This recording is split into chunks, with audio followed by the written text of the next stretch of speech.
எல்லாருக்கும் வணக்கம். இன்னைக்கு நம்ம கதை பேச போறது இல்ல, ஒரு முக்கியமான விஷயத்தை பத்தி பேச போறோம். பள்ளிக்கூடங்கள் மீண்டும் திறக்க போகுது. நம்முடைய பிள்ளைகளை கொண்டு போய் விடுறதுக்கு நம்ம காத்துக்கிட்டு இருக்கோம். அதுக்கு முன்னால நம்ம குழந்தைங்களை எப்படி நம்ம பள்ளிக்கூடம் போறதுக்கு தயார் செய்ய போறோம்? குழந்தைகிட்ட கல்வியினுடைய மேன்மையை சொல்லிக் கொடுங்க. அதெல்லாம் நாங்க நிறைய சொல்லி கொடுத்துட்டோம் அப்படின்னு சொல்றோம் இல்லையா? ஆனாலும் கூட குழந்தைங்க ஸ்கூலுக்கு போயிட்டு வந்ததுக்கு அப்புறம் நம்ம நிறைய அவங்களை பத்தி குறை பேசுறோம், இல்ல அவங்க நிறைய குறை பேசுறாங்க. இதுக்கு காரணம் என்ன அப்படின்னு கொஞ்சம் நம்ம யோசிச்சு பார்ப்போமா? நாமெல்லாம் பள்ளிக்கூடங்கள்ல படிக்கக்கூடிய காலங்கள்ல நம்மள நம்ம அம்மா அப்பா இவ்வளவு விரட்டினாங்களா என்ன? ஆனா நம்ம குழந்தைங்களை இவ்வளவு விரட்டுறோமே, அதுக்கு காரணம் என்ன? நம்ம நிறைய செல்லம் கொடுக்குறோமோ? அவங்களுடைய வேலைகள் எல்லாம் நாமளே இழுத்து போட்டு செய்யறோமோ? கொஞ்சம் தள்ளி நின்று பார்ப்போமா? அவங்களுடைய பாட புத்தகத்தை அவங்களே எடுத்து வைக்கட்டும், மறுநாளுக்கான சீருடைய அவங்களே எடுத்து வைக்கட்டும், அவங்களுடைய வேலைகளை அவங்களே செய்யட்டும். இதுக்கெல்லாம் நம்ம அவங்கள பழக்கப்படுத்தணும் அப்படின்னு சொன்னாக்க அவங்களுக்கு அது ஒரு லைஃப் ஸ்டைலா போயிடும். எப்படி காலையில எழுந்திரிச்சு பல் துளைக்கி குளிச்சு ட்ரெஸ் மாத்தி போகணும் அப்படிங்கிறது லைஃப் ஸ்டைலோ, அது ஒரு சுமையா நம்ம எப்பவுமே நினைக்கிறது கிடையாது. ஏன்னா அதுதான் என்னுடைய வாழ்க்கையினுடைய முறை அப்படின்னு நம்ம நினைக்கிறோம். அதே போலதாங்க குழந்தைங்க தங்களுடைய கல்விக்கு தேவையான பொருட்களை அவங்களே எடுத்து வைக்கிறதும் அவங்களுடைய வாழ்க்கை முறை அப்படிங்கறத நம்ம அவங்களுக்கு கற்றுத்தரணும்.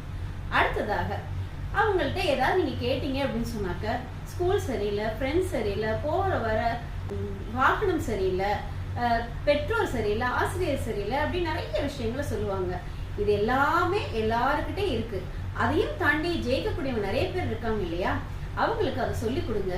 சரியில்லை சரியில்லைன்னு சொல்ல சொல்ல வாழ்க்கை முழுசும் நம்ம ஏதோ ஒரு சாக்கு தேடிக்கிட்டே தான் இருக்கோம். அவ எல்லாவற்றையும் கூட வைத்துக்கொண்டே நாம எப்படி ஜெயிக்கணும் அல்லது நாம எப்படி வாழ கத்துக்கணும் அப்படிங்கறத குழந்தைங்களுக்கு சொல்லி கொடுங்க.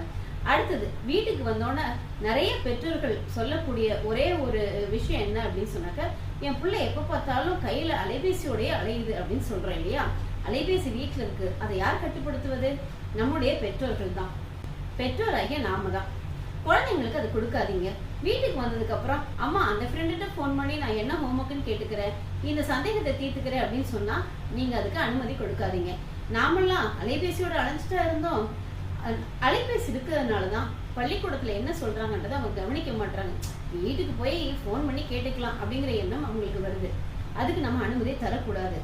முடிஞ்சா ஸ்கூல்ல என்ன சொல்றாங்களோ கவனிச்சுட்டு வா. அப்படி உனக்கு மறந்து போகுது அப்படின்னு சொன்னாக்கா சின்ன கையேடு வச்சு அதுல நோட்ஸ் எடுத்துட்டு வா அப்படின்னு சொல்லுங்க. அப்படியே அவங்களுக்கு தெரியலன்னா பரவாயில்ல, ஒரு நாள் போய் திட்டு வாங்க, சரியா போயிடும் அப்படின்னு சொல்லுங்க. பிள்ளைங்களுக்கு அதிகமா செல்லம் கொடுக்காதீங்க. கொஞ்சம் நோ சொல்லியும் பழக வேண்டியது நம்முடைய கடமை. இது எல்லாத்துக்கும் மேல படிப்பு அப்படிங்கிறது வெறும் டிகிரி வாங்கி வேலைக்கு போய் சம்பாதிக்கிறது கிடையாது.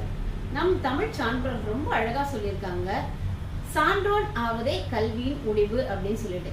எல்லாத்தையும் தாண்டி நம்ம குழந்தை ஒரு மிக சிறந்த மனிதனாக வாழ்வதற்கு வழிகாட்டக்கூடியதுதான் கல்வி அப்படிங்கிறத குழந்தைங்களுக்கு திரும்ப திரும்ப திரும்ப திரும்ப சொல்லிக் கொடுங்க. எப்போ ஒரு நல்ல சமுதாயத்துல இருக்கக்கூடிய ஒரு நல்ல மனிதனா அவங்க வளர்றாங்களோ மித்ததெல்லாம் அவங்களுக்கு தானாகவே வந்து சேரும். அதுக்கு நாம முதல்ல உதவி செய்யணும். குழந்தைங்க கிட்ட நம்ம ஸ்கூல் டீச்சர்ஸை பத்தி அவங்களுக்கு அப்படிதான், வேற என்ன தெரியும் அப்படிதான் சொல்லுவாங்க, சரி இதெல்லாம் கண்டுக்காத அப்படின்னு முதல்ல சொல்றதை நிறுத்துங்க. பிள்ளைங்க கிட்ட பெரியவங்க சொல்றத காது கொடுத்து கேளு, சொல்றதுல ஒரு நன்மை இருக்கும் அப்படிங்கறத பக்குவமா சொல்லி கொடுங்க.